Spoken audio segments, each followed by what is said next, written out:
Good morning everyone. ৰাতিপুৱা ব্ৰেকফাষ্টৰ কাৰণে খাবলৈ বনাই আছোঁ ভণ্টিয়ে মই পুৰি আৰু ভাজি। ভণ্টিয়ে বেলি আছে আৰু এইফালে ভাজিখিনিও বনাই আছে আৰু মই পুৰি বহাই দিলোঁ। পুৰিখিনি ধুনীয়াকৈ ফুলি ফুলি উঠিছে, দেখিয়ে ভাল লাগিছে। আৰু এতিয়া আমি ৰাতিপুৱা ব্ৰেকফাষ্টখিনি খাই বৈ লওঁ, পাছত লগ পাই আছোঁ। হাই গাইজ, কি খবৰ আপোনালোকৰ? খবৰ নিশ্চয় ভাল আৰু মোৰ ভালেই। আৰু আজি ইমান এটা ভাল নহয় আৰু মাহঁতৰ ঘৰৰ পৰা মই হাজবেণ্ডৰ ঘৰলৈ যামগৈ। দুদিনৰ কাৰণেহে আহিছিলোঁ যিহেতু, সেইকাৰণে যাবলৈ মন নাই পিছে, কিন্তু যাবতো লাগিবই আৰু আকৌ আহি থাকিম। আৰু এতিয়া খাই বৈ ৰেডি আৰু এতিয়া ওলাওঁগৈ যাবৰ কাৰণে, সোনকালে যাব লাগিব। আৰু এতিয়া ওলাওঁগৈ নহ'লে। চাই থাকক ভিডিঅ'টো সম্পূৰ্ণ। ভাল লাগিলে লাইক কৰিব, কমেণ্ট কৰিব আৰু চেনেলটো ছাবস্ক্ৰাইব কৰি দিব। ব'লক। এয়া ওলাই মেলি ৰেডি হৈ গ'লোঁ আৰু হাজবেণ্ডে গাড়ীত বস্তুবোৰ ভৰাই আছে আৰু মোৰ একদম মন যোৱা নাই জানেনে যাবলৈ, কিন্তু উপায় নাই, যাব লাগিবই। আকৌ বাৰু আহি থাকিম। আৰু আজি মোক কেনেকুৱা লাগিছে জনাবচোন। শাৰী পিন্ধিছিলোঁ আৰু এতিয়া বেছি সময় নকৰোঁ, যাওঁৱে ব'লক নহ'লে।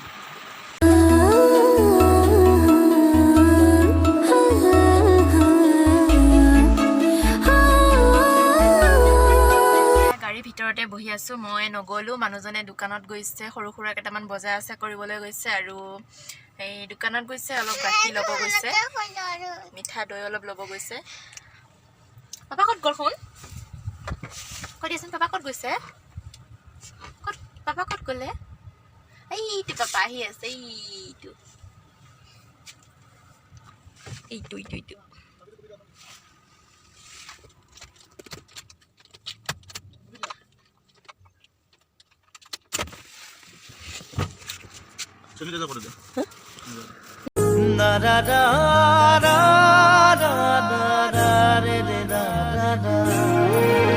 গাঁৱৰে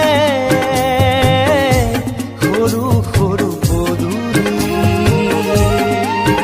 সুবাসত আমোল মোল শেৱালি।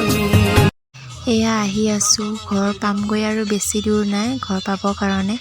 আৰু ল'ৰাটোৱে বাপেকৰ কোলাতে উঠি ল'লেগৈ, সিও হেনো চলায় আৰু সেইকাৰণে বাপেকে তাক কোলাতে বহাই ল'লে, সিও ধৰি ধৰি গৈ আছে আৰু এতিয়া ব'লক গৈ থাকোঁ। এতিয়া সন্ধিয়া একাপ খাওঁ গৰম গৰম ৰঙা চাহ আৰু তাৰ লগত আনিছোঁ পিঠা আৰু পাপৰ, একাপ মানুহজনৰ কাৰণে, একাপ মোৰ কাৰণে। আৰু ল'ৰাটোৱে এয়া পাপৰ খাই আছে। সন্ধিয়া টাইমত খোৱা চাহ কাপৰ মজাই বেলেগ। আৰু এতিয়া খাই লওঁ। এয়া ৰাতিৰ সাজৰ কাৰণে বনাই আছে কচু আৰু মাছ ফ্ৰাই কৰা হৈ গ'লে আৰু এইফালে আছে মাছৰ পেটু আৰু এইফালে মায়ে গাজ টেঙা ৰুকি আছে। আজি ভিডিঅ'টো ইমানেই আৰু মোৰ ভিডিঅ'টো যদি প্ৰথমৰ পৰা শেষলৈ চাই আছে প্লিজ লাইক কৰিব, কমেণ্ট কৰিব আৰু চেনেলটো ছাবস্ক্ৰাইব কৰি দিব।